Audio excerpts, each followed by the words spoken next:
오늘은 예수님께서 하나님 나라를 설명하시기 위해서 네 가지 비유를 말씀하시고 그 다음에 그것에 대하여 네 가지 사건으로 덧붙여 말씀하실 때 마지막 네 번째 사건을 보도록 하겠습니다. 이 네 번째 사건은 회당장 야이로의 딸이 다시 살아나는 그 사건인데요. 이 사건은 세 번째 사건이었던 혈루병 걸린 여인을 고쳐주시는 그 사건과 맞물려서 이해를 해야 합니다.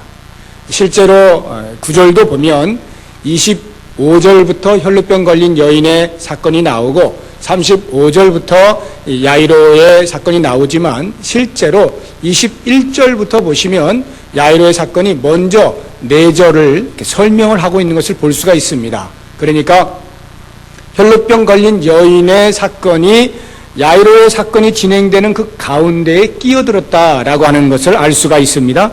저자가 왜 이렇게 글의 흐름을 불편하게 만드는 끼워넣기를 하였는가라고 하는 것은 단순히 두 사건이 시간의 흐름에 따라서 자연 발생적으로 그렇게 일어난 것이기 때문에 적어 놓은 것이 아니라 저자의 의도된 목적이 있음을 독자들에게 알리고 싶어서 일부러 끼워넣기를 한 것입니다. 다시 말씀드리면 마가는 독자들에게, 우리들에게 이 두 사건을 연관시켜서 보아주십시오라고 요청을 하고 있는 것입니다. 그렇다고 하면 이 두 사건을 입체적으로 보면서 우리가 발견할 수 있는 이 안에 들어있는 메시지가 무엇인지 이 시간에 같이 생각을 해보도록 하겠습니다. 첫 번째 메시지는 지난주에 이미 제가 말씀을 드렸습니다.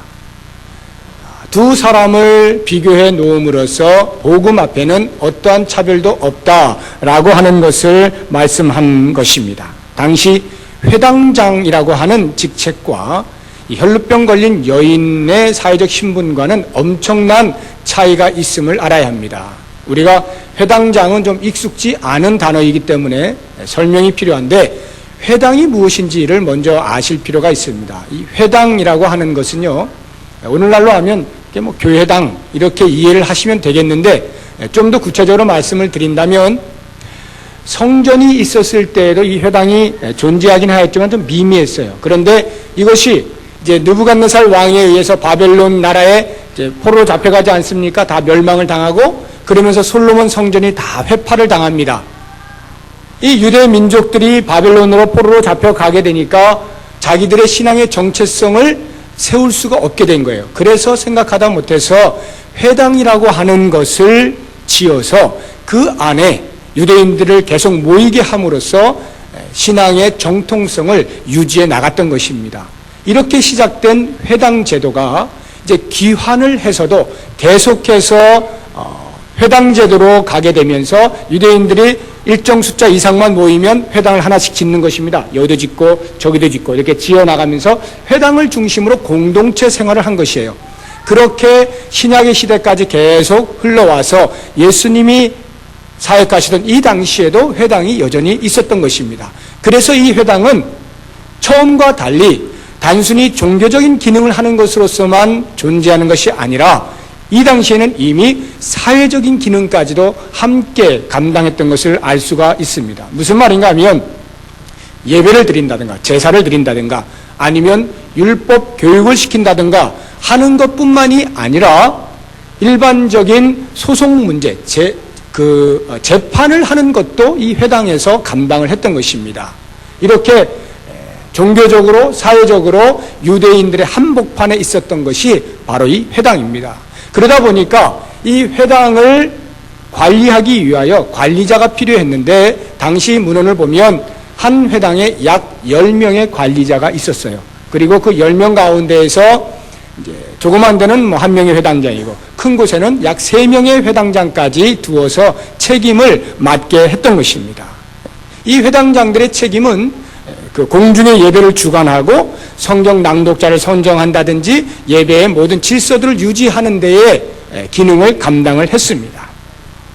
그렇다고 해서 이들이 제사장은 아니었습니다. 제사장 계급은 세습되지 않았습니까? 대를 이어서 하는데 이 회당장이라고 하는 것은 그런 세습 부분이 아니고 회중 가운데에서 신앙과 덕망이 출중한 자를 뽑아서 명예직으로 세워둔 것입니다.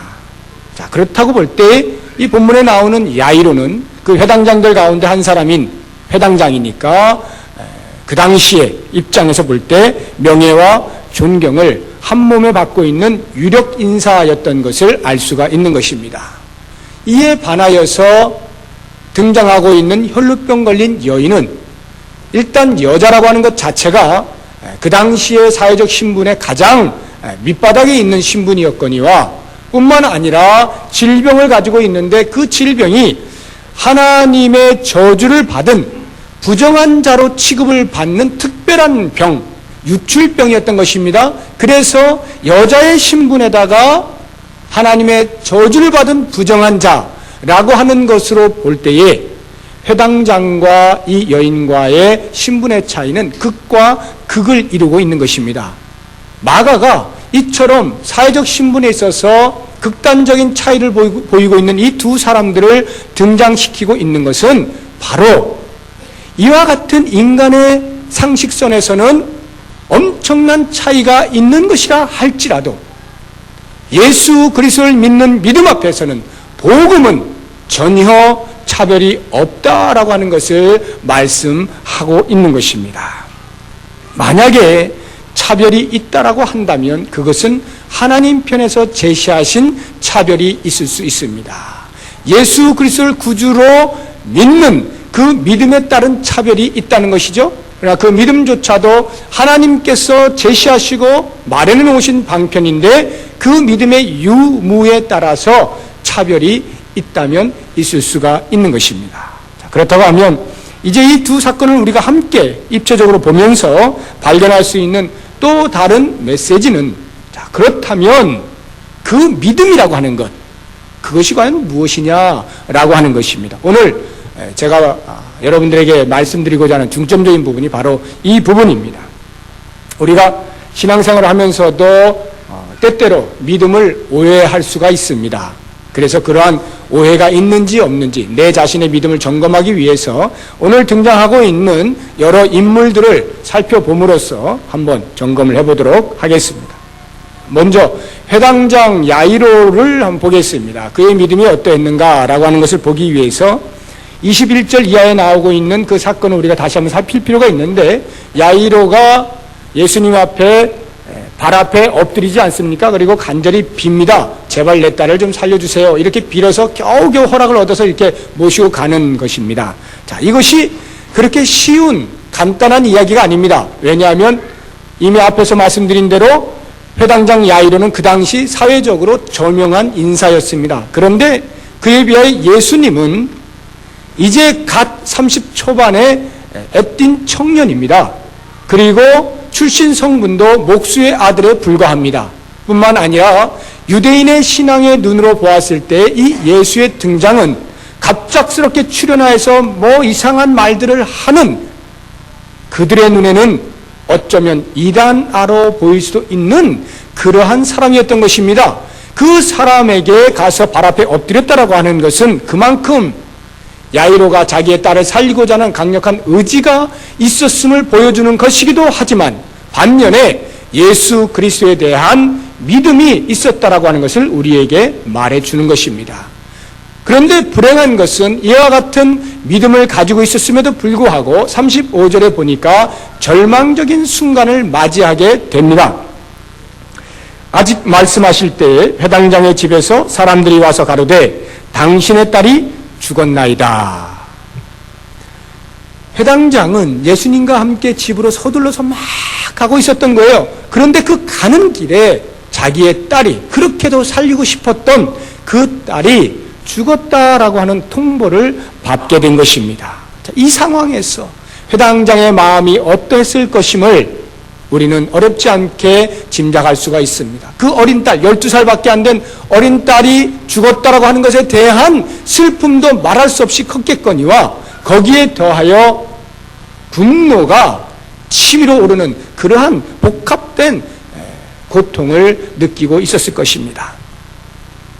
혈루병 걸린 여인에 대한 분노도 분노겠지만 왜 하필 그때 등장해서 내 딸이 죽었느냐라고 하는 분노도 있었겠지만 그보다는 더 예수님에 대한 분노가 컸을 것입니다.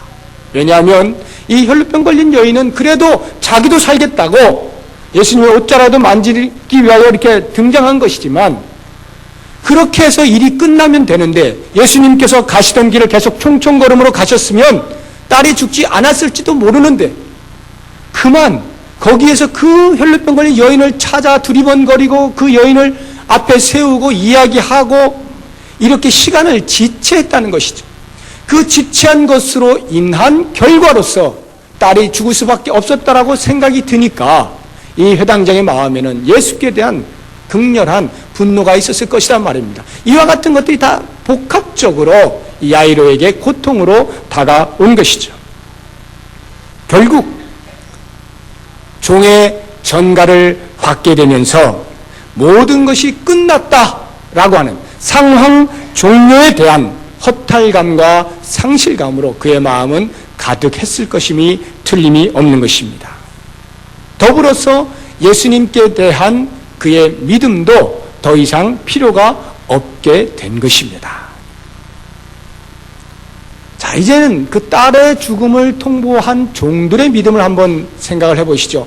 종들에게 무슨 믿음이 있었겠습니까마는 아무래도 주인이 그 믿음을 가지고 예수께 달려나갔기 때문에 종들도 혹시나 하는 마음으로 기다렸겠죠. 그런데 딸이 죽지 않습니까? 그래서 그 소식을 전해지면서 주인에게 뭐라고 말을 하느냐 하면, 어찌하여 선생을 더 괴롭게 하나이까? 이 말은 참 예수님을, 이제 예수님 놔두세요, 이제 모든 게 끝났습니다 하고 예수님께 대해 이렇게 정중하게 예의를 갖추는 것 같기도 합니다만, 또 어떤 면으로 보아서는 더 이상 예수가 필요 없습니다 이 말이죠. 상황이 종료되었습니다. 주인이여, 마음 단단히 잡수십시오. 이제 집에 가면 곡하는 소리밖에 안 날 것이니 마음 단단히 먹고 더 이상 다른 미련 갖지 마시고 집으로 오십시오 이 말이거든요. 종들의 마음속에는 자기들의 상식과 자기들의 경험과 자기들의 지식에 의해서 이제 이 상황은 종료된 것입니다 라고 하는 것을 선포하는 거죠. 희망은 이제 완전히 꺼져버렸습니다 이렇게 말하는 것이죠. 이것을 예수님과 회당장에게 압력을 넣고 있는 것입니다. 다 끝났습니다. 다시 말하면 믿음도 이제는 더 이상 필요가 없는 것입니다. 이렇게 이야기하고 있는 것이죠. 자, 그렇다고 하면 이제 집에 있던 남은 가족들과 또 함께 모여있던 조문객들의 반응, 믿음은 어땠는지 한번 보겠습니다. 38절을 보시면, 회당장의 집에 함께 가사 혼화함과 사람들의 울며 심히 통곡함을 보시고, 이렇게 나오는데요. 여기 혼화한다라고 하는 말은 막 소리를 지르고 이제 야단법석을 떤다 이런 말입니다. 예수님께서 그 집에 들어가시니까 울고불고 난리가 난 것이면 소리 지르고 곡을 하고 있었던 것입니다. 이 유대인들의 장례는요, 우리나라 전통 장례와 상당히 비슷합니다.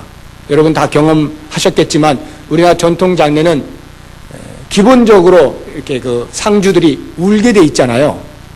그래서 시어머니 돌아가셔도 그냥 며느리는 이렇게 앞에서는 아이고 하고 뒤에서는 싹 웃잖아요. 이런 그림이 그렇다 이거죠. 이렇게 이제 아무튼 그 장례식장에서는 그렇게 울어야 되는 게 우리 이제 전통 장례 그 방법인데, 이 유대인들도 그랬어요. 그래서 곡을 전문적으로 하는 소리꾼들이 있었는데 그 사람을 두 사람을 돈 주고 샀습니다. 그리고 피리 부는 사람, 곡하는 이 슬퍼하는 이 피리 부는 사람 한 사람을 돈 주고 샀어요. 그래서 전문적으로 거둬 놓고 이렇게 울게 하는 것입니다. 물론 지금 이 상황은 그 사람들에 의한 야단법석은 아니에요. 12살 먹은 딸아이가 죽었으니 이거는 뭐 그 자체로 이미 보통 일이 아니죠. 거기에 모였던 모든 조문객들이 다 진심으로 통곡을 하고 같이 곡을 하고 있었던 것입니다. 그러나 문제는 이거예요. 왜 그들이 곡을 하고 있었느냐라고 하는 것입니다. 딸이 죽었기 때문입니다. 딸이 죽었다라고 하는 말은 상황이 종료되었다라고 하는 그들의 마음의 결정을 행동으로 보여주고 있는 것입니다. 이제는 예수님이 와도 소용없다 이런 뜻이죠. 그래서 39절에 예수님께서 들어가셔서 사람들에게 이렇게 말하잖아요. 이 아이가 죽은 것이 아니라 잔다.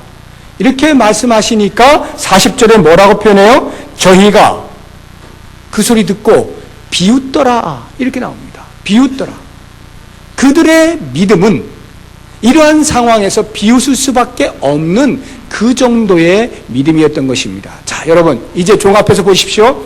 야이로의 믿음이나 종들의 믿음이나 아니면 그 가족들, 조문객들의 모든 믿음, 예수님을 제외한 이 상황에 등장한 모든 사람들의 믿음을 종합해서 보면 특징이 하나 있습니다. 공통된 특징이 있는데 그게 뭐냐면 그들의 믿음은 오직 상황과만 직결되어 있다라고 하는 것입니다. 이들이 가지고 있던 믿음은 상황이 종료되기 직전까지만 필요했던 믿음이란 말입니다. 상황이 종료되었을 때 더 이상 믿음은 있을 이유가 없게 된 것이죠. 왜냐하면 그들에게 있어서 믿음이라고 하는 것은 진행되고 있는 어떠한 상황의 해결을 위해서만 필요한 것이었기 때문입니다. 이와 같은 그들의 믿음에 대한 오해를 불식시키기 위하여 예수님께서 다른 믿음을 가르쳐 주십니다. 36절의 말씀을 보시면 예수께서 그 하는 말을 곁에서 들으시고 회당장에게 이르시되 두려워 말고 믿기만 하라 하시고.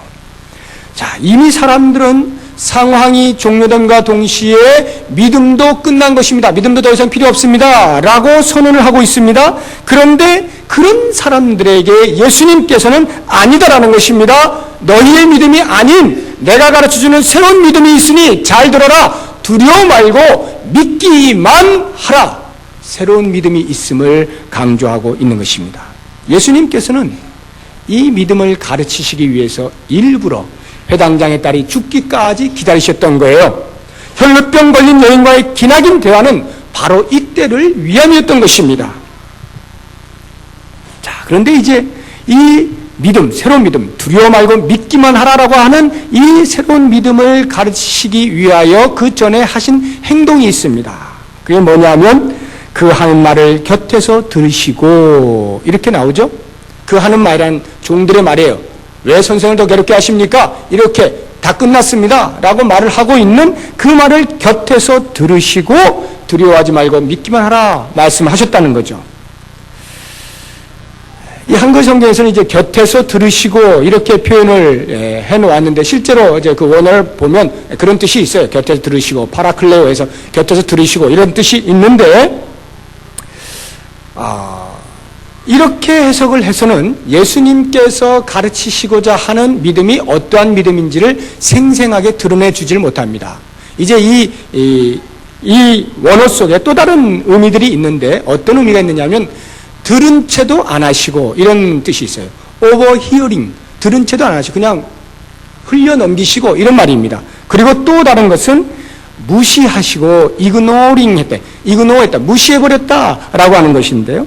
지금 이 상황에서는 이렇게 번역하는 것이 훨씬 좋은 번역입니다. 그들의 상황 종료를 알리는 소리에 대하여 예수님께서는 귀담아 듣지도 않으시고 흘려 넘기시고 들은 채도 안 하시고 그냥 무시해버리셨다 이런 말입니다. 무시하시고 더 강력한 말은 거부하셨단 말이에요. 그들의 말을 거부하셨다. 그리고 새로운 믿음을 소개하시는데 그것이 바로 두려워하지 말고 믿기만 하라라고 하는 말씀인 것입니다. 상황 끝났습니다. 더 이상 미련을 들 필요 없습니다. 라고 결론을 내린 사람들을 향하여 예수님께서는 믿기만 하라라고 말씀을 하심으로 그게 다가 아니다. 너희는 잘못된 믿음을 가지고 있는 거야. 새로운 믿음, 여기 정확한 믿음, 본질적인 믿음, 바른 믿음이 있다. 잘 들어봐라. 이렇게 말씀을 하시는 것입니다. 그래서 믿기만 하라라고 하는 이 말씀은 오히려 그들의 잘못된 믿음에 대하여 상황 종료를 알리시는 소리입니다. 어린 소녀가 죽은 것으로 상황도 믿음도 종료되었다라고 단언하는 그들을 향하여 그러한 상황에 근거한 믿음들은 잘못된 것이니 그 믿음들을 종료시켜라 라고 외치시는 말씀이 바로 이 말씀인 것입니다. 그래서 이 새로운 믿음을 가지고 새롭게 너희들이 생각하는 그 상황 종료의 시점에서 새롭게 시작하라 라고 말씀해 주시는 것입니다. 자, 그렇다고 하면 예수님께서 그들에게 가르쳐 주시려고 하는 그 새로운 믿음이라는 것이 도대체 무엇입니까? 그것은 예수님께서 행하시는 일을 믿는 것이 아니라 예수님 당신 자신을 믿으라라고 하는 그 믿음인 것입니다. 예수님이 얼마나 큰 일을 행하시는가에 대한 그 행하심, 능력을 믿는 것이 아니라 그 일을 하고 계시는 예수님 당신을 믿는 믿음을 가져야 한다라고 말씀을 하시는 것입니다. 물론 1차적으로 볼 때는 죽은 자를 다시 살리실 것에 대한 믿음을 가르치시는 것이다 라고 볼 수도 있습니다. 실제로 예수님께서는 죽은 자를 다시 살리시지 않습니까? 이제 그들은 곧 그들이 가지고 있었던 그 옛날의 믿음 가지고는 상상할 수 없었던 사건을 보게 될 것입니다. 어린 소녀가 죽음에서 일어나서 걷고 뿐만 아니라 즉시로 음식을 먹는 것을 지켜보아야만 했습니다. 바로 이 상황을 수납할 수 있는 준비를 하는 것이 예수님이 가르쳐 주신 믿음이라는 것이죠. 우리의 상식과 경험과 지식을 넘어 예수를 믿는 믿음 안에서는 어떠한 일도 일어날 수 있는 것임을 명백하게 가르쳐 주시고 있는 것입니다. 그러나 비록 그렇다 할지라도 이것조차도 예수님께서 정말로 가르치시고자 하는 그 믿음의 본질을 정확하게 드러내는 것은 아닙니다. 예수님께서 얼마나 권능이 큰 친분인가를 알아서 그 예수님 앞에는 어떤 불가능도 없다는 것을 믿으라고 말씀하시는 것이 아닌 것입니다. 제가 왜 그것이 아니다라고 단언을 하는가 하면 42절에 나옵니다. 사람들이 곧 크게 놀라고 놀라거늘 이렇게 기록이 되고 있는데 예수님께서 소녀를 향하여 달리다 쿰, 아람어인데 소녀야 일어나라 라고 하는 거거든요. 마치 자는 어린아이를 얘야 일어나 라고 말하는 것과 같은 것입니다. 소녀야 일어나라 이렇게 말씀하실 때 그 소녀가 일어났습니다. 걸었습니다. 음식을 막 먹습니다. 장례식장이 어떻게 됐겠어요? 난리가 났습니다. 완전히 까무러 치는 것입니다. 도대체 어떻게 이런 일이 일어날 수 있느냐라고 하고 놀라고 놀랐습니다. 크게 놀랐습니다. 이 놀람 속에는 우리가 어리석었다. 야, 정말 예수는 보통 사람이 아니었는데 왜 우리는 죽음 앞에서 끝났다라고 생각을 했을까? 예수님께서는 죽음도 다시 살릴 수 있는 분이었는데 우리가 왜 그걸 몰랐을까? 우리의 믿음이 왜 그것밖에 안 됐을까? 이렇게 가슴을 치면서 놀라고 있는 것입니다. 그러나 그 놀람 속에는 정작 가만히 들여다보시면 그래서 그 예수께 대하여 놀라는 것이 아니라 예수께서 베푸신 그 일, 다시 말하면 문제를 해결해 놓으신 그 일, 그것을 보고 깜짝 놀라는 것이에요. 그리고 믿음을 반성하는 것입니다. 왜 우리가 그것밖에 못 믿었을까? 좀 더 잘 믿을 걸. 죽은 사람도 살리실 수 있는 분이었는데 왜 못 믿었을까? 이렇게 믿음의 반성조차도 그 문제 해결된 것을 보고 하고 있다라고 하는 것이죠. 43절에 보면 예수님께서 그들에게 하신 말씀을 통해서 그들이 그렇게 놀랐다라고 하는 것을 알 수가 있습니다. 예수께서 이 일을 아무도 알지 못하게 하라고 저희를 많이 경계하시고, 아무도 알지 못하게 하라고 말 못하게 했다는 거예요. 이런 일이 일어난 것을 동네방네 선전을 해도 지금 부족할 판인데 말을 못하겠다는 것입니다. 왜 말을 못하겠을까요? 예수님께서는 그들에게 믿음이 무엇인지, 그러한 문제 해결되어지는 것으로 믿음이 작동하는 것이 아니라 나를 믿는 것으로, 예수 그리스도 당신 자신을 믿는 것으로 믿음이라고 말을 해야 하는데, 그것을 예수님이 가르쳐 주시고 있는데 그들이 지금 깜짝 놀라고 있는 것조차도 그들은 예수님에 대해서가 아니라 예수님이 행하신 그 문제 해결, 그것을 보고 지금 놀라고 있다는 거예요. 그래서 그런 믿음이라고 한다면 동네방네 알려봐야 소용없는 것이니까 차라리 말 안 하는 게 낫겠다, 차라리 일 없던 걸로 하는 게 낫겠다, 말하지 말라고 경계를 시키고 있는 것입니다. 사랑하는 여러분, 우리의 믿음이 과연 무엇입니까? 우리는 예수 그리스도를 믿고 있습니까? 아니면 예수께서 행하신 어떤 일을 믿고 있습니까? 예수님의 능력을 믿는다는 것은요, 예수님의 능력 행하심에 나의 기대가 더해지는 것이기 때문에 자칫 실수가 있을 수 있어요. 예수님의 기대와 예수님의 능력 행하심과 나의 기대가 다를 때 예수께 대한 나의 믿음에 혼란이 온다는 것입니다. 이게 뭐야? 라고 하는 혼동이 생겨버린다는 것이죠. 예수님을 믿는다는 것은 예수님 한 분, 그분으로 충족하다라고 하는 뜻입니다. 비록 내 상황이 나의 기대와 다르게 전개가 되거나 결말이 난다 할지라도 예수님 한 분으로 그 상황을 수납할 수 있는 것, 이것을 가리켜 믿음이라고 하고 이것을 바로 예수님이 가르치시려고 애를 쓰셨던 것입니다. 우리가 왜 믿음을 혼동하느냐 하면 지금 우리가 지금까지 쭉 보았더니 네 가지 사건 속에서도 아실 수가 있는데, 광풍을 잠잠케 한다거나 광인을 다시 살리거나 혈병 걸린 그 불치의 병을 고쳐주거나 아니면 완전히 죽어버린 소녀를 살려주는 이 모든 사건들을 가만히 들여다보면 전부 다 끝이 어떻게 됩니까? 해피엔딩인 거예요. 해피엔딩. 그래서 거기에 작동되었던 그 모든 믿음들, 그 믿음들, 아하, 믿음이라고 하는 것은 이와 같이 해피엔딩을 위하여 존재하는 것이구나 라고 문제 해결을 위하여 믿음을 작동시키려는 오해를, 유혹을 받게 된다라고 하는 것입니다. 그러나 여러분,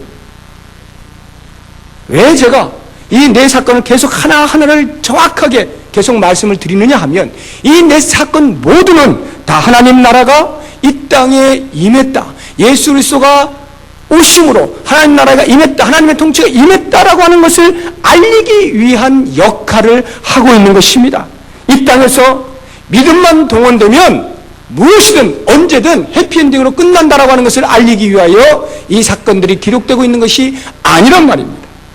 예수님께서는 하나님의 통치, 그 전능하신 통치가 임했다라는 것을 알리기 위하여 자연을 다스리시는 거예요. 아무도 할 수 없는 그 자연, 광풍을 다스리는 거예요. 꾸짖으시는 거예요. 미쳐버린 그 광인, 악령이 들려서 미쳐버린 그 사람, 그 악령을 쫓아내버리시는 겁니다. 그리고 모든 사람이 손 놓아버린 질병, 예수님께서 고치시는 거예요. 마지막으로 사단이 최종적으로 가장 강력하게 붙들고 있는 게 뭡니까? 사망 아닙니까? 사망 가지고 모든 인간을 흔들잖아요. 네가 그래도 내 손아귀에서 벗어날 수 있어? 너 죽을 수밖에 없지.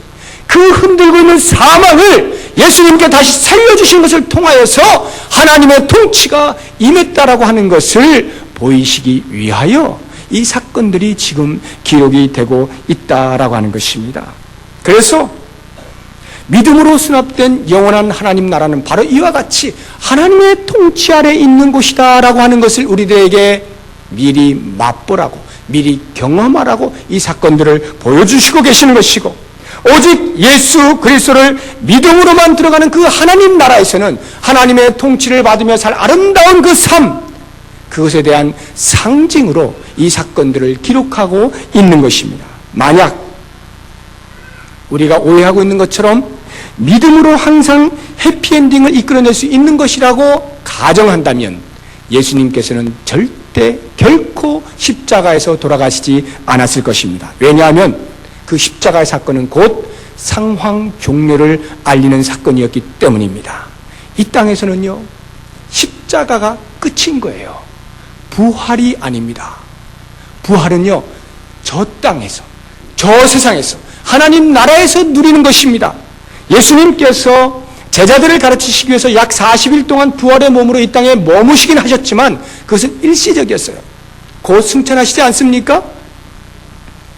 만약 믿음이 이 땅에서 해피엔딩을 위한 것이라고 한다면 예수님은 십자가 지시는 것이 아니라 지금도 계속해서 기적 베푸시고 광인 치료하시고 병자 고치시고 죽은 자 살리시면서 그렇게 지금까지 사셔야만 했을 것입니다.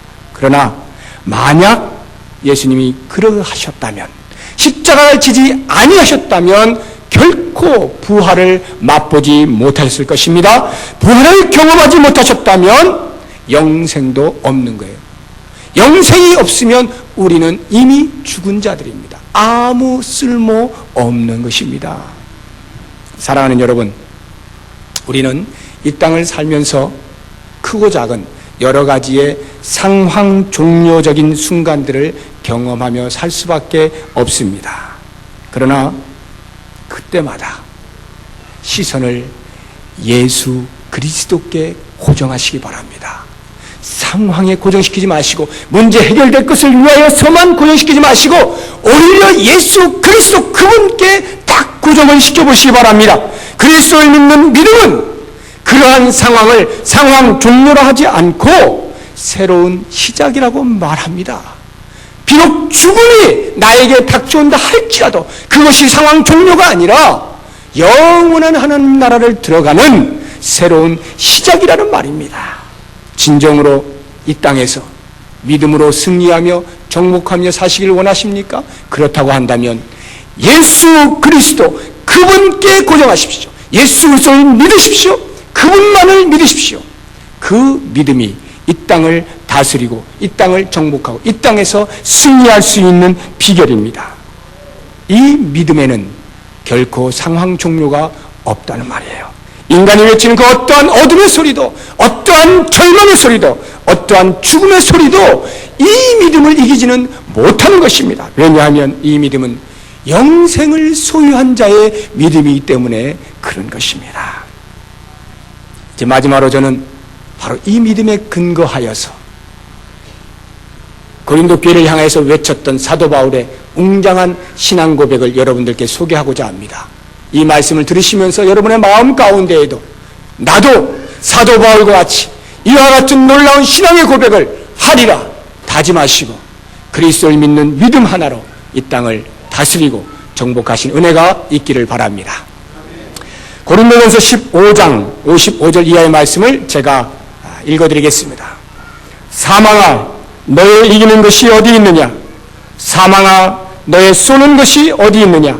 사망에 쏘는 것은 죄요 죄의 권능은 율법이라. 우리 주 예수 그리스도로 말미암아 우리에게 이김을 주시는 하나님께 감사하노니 그러므로 내 사랑하는 형제들아 견고하며 흔들리지 말며 항상 주의 일에 더욱 힘쓰는 자들이 되라. 이는 너희 수고가 주 안에서 헛되지 않은 줄을 알미라. 아멘.